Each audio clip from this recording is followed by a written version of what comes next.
Assalamualaikum warahmatullahi wabarakatuh. Nama saya Sharifah Nur Izzah binti Sheikh Aziz, nombor matrik A177624. Saya merupakan pelajar di bawah seliaan Dr. Farid Maksib. Baiklah, pada hari ini saya akan membentangkan berkenaan dengan satu pemerhatian awal reaksi Badi'u Zaman Said Nursi terhadap kemerosotan Khilafah Uthmaniyah pada akhir abad ke-19 dan awal abad ke-20. Baiklah. Sebagai pengenalan, menurut kenyataan Muhammad Arifin 2013, beliau menyatakan bahawa kerajaan Turki Uthmaniyah mula menzahirkan kemerosotannya bermula pada akhir abad ke-17 hingga abad ke-18 Masihi. Adapun begitu, muncul usaha-usaha untuk mengembalikan kekuasaan Khalifah Turki. Tetapi berlaku pertembungan antara kelompok Turki muda dari aliran sekular dan nasionalis yang ingin memajukan Turki Uthmaniyah dengan tokoh ulama Said Nursi yang ingin mengekalkan sistem negara Islam yang sedia ada. Said Nursi bangkit melawan gerakan Turki muda kerana perbezaan aliran budaya dan pemikiran yang dibawa dengan ajaran Islam yang sebenar. Badi'u Zaman Said Nursi merupakan seorang tokoh yang banyak berjuang di wilayah Anatolia dan sekitarnya yang bergejolak hebat akibat kemunduran masyarakat Islam pada ketika itu.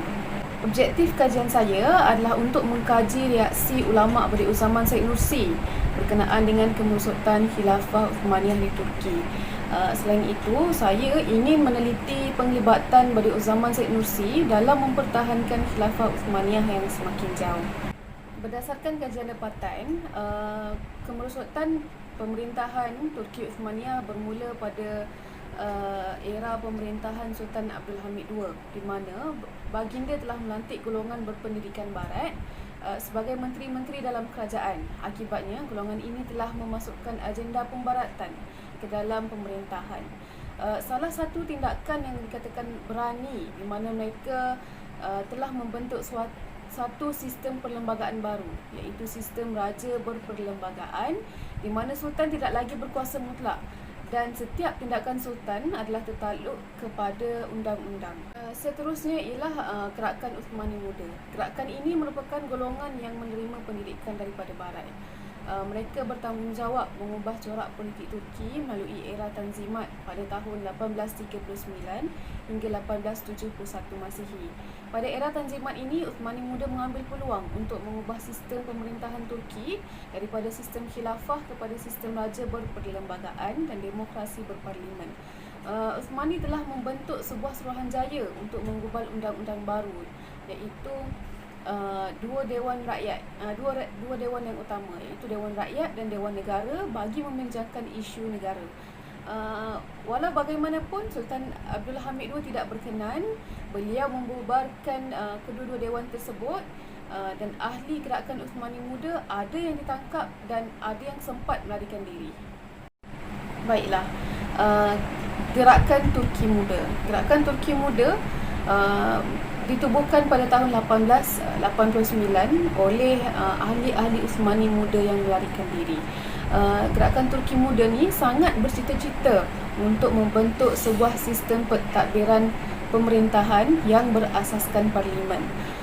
Selepas kekalahan Turki Uthmaniyah dalam Perang Dunia Pertama, Istanbul telah diduduki oleh British, dan dari situ gerakan Turki Muda banyak menyerap budaya barat dan mengikut pelunjuk mereka. Pada ketika ini, antara individu yang paling penting yang terlibat dalam proses memajukan Turki ialah Mustafa Kemal.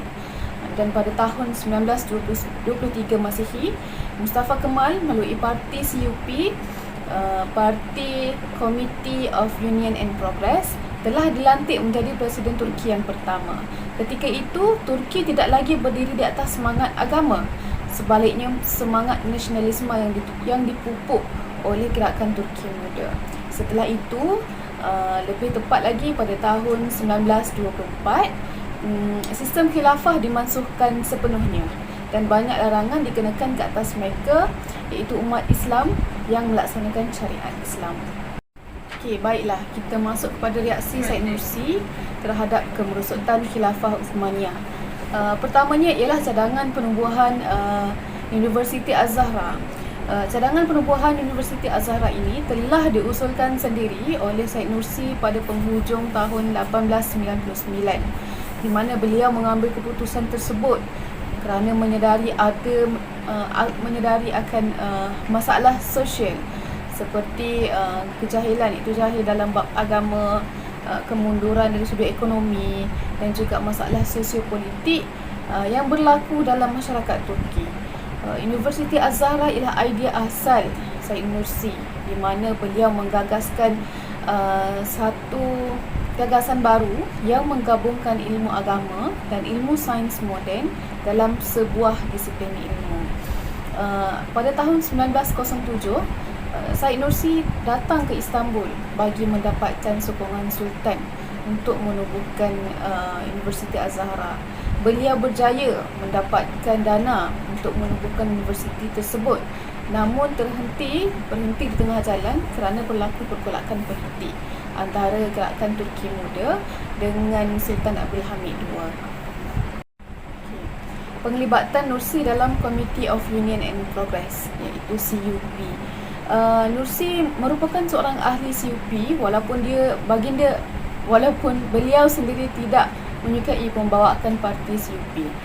Beliau pernah sekali diminta oleh rakan baiknya yang merupakan pengerusi CUP untuk berpidato berkenaan dengan tajuk kesedaran kebebasan yang diadakan di Istanbul, dianjurkan oleh CUP selepas gerakan Turki Muda merampas kuasa terhadap Sultan Abdul Hamid II. Semenjak itu, Nursi terlibat secara langsung dalam politik. Beliau telah menggunakan peluang-peluang yang ada untuk menyampaikan talk show ataupun town hall, ceramah, mengajak orang ramai mendengar ceramah beliau, di samping menulis risalah ataupun artikel dan dicetak di surat khabar. Malangnya, Nursi dituduh terlibat dalam peristiwa 13 April, iaitu peristiwa pemberontakan penggulingan Sultan Abdul Hamid II.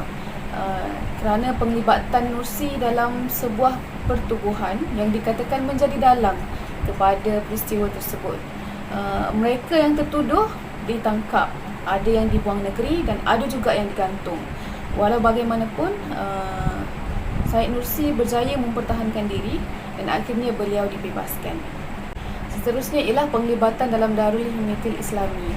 Pada era peralihan, iaitu antara tahun 1918 hingga 1925 Masihi, menatijahkan kerajaan Turki Uthmaniyah kalah dalam Perang Dunia Pertama dan pengisytiharan Turki sebagai sebuah republik sekular. Darul Himmatil Islami ditubuhkan bertujuan untuk menyelesaikan masalah yang dihadapi oleh umat Islam di dunia serta membela dan mempertahankan mereka, terutama sekali masyarakat Islam di Turki lah. Adapun Said Nursi juga terlibat sebagai seorang ahli.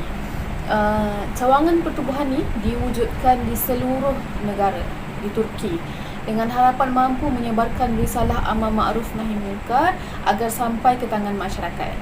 Maksudnya di sini Nursi sendiri menulis risalah-risalah keagamaan, mencetak risalah tersebut dan menyampaikan dan mengedar risalah tu agar sampai ke semua orang di Turki pada ketika itu. Di samping itu, Said Nursi sempat menulis The Sign of Miraculousness dan turut dilantik menjadi Syekhul Islam oleh Sultan Wahdatin. Semenjak itu, beliau tidak henti-henti menulis, menyebarkan kefahaman agama serta risalah kejatuhan khilafah Turki Uthmaniyah.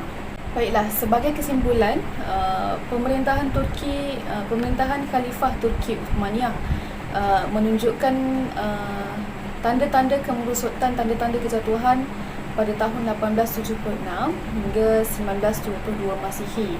Adapun gerakan-gerakan yang wujud pada ketika itu seperti Turki Muda, Mani Muda dan beberapa pertubuhan lain tidak mampu menyelamatkan kekuasaan pemerintahan khilafah Turki Uthmaniyah. Sebaliknya, ada beberapa gerakan bertindak menentang pemerintah akibat rasa tidak puas hati terhadap cara pemerintahan yang dilaksanakan. Datangnya Said Nursi di tengah-tengah kemelut dilihat sebagai sebuah usaha untuk mengajak pemimpin dan masyarakat agar kembali kepada jalan yang benar. Sekian Sekian sahaja daripada saya. Terima kasih.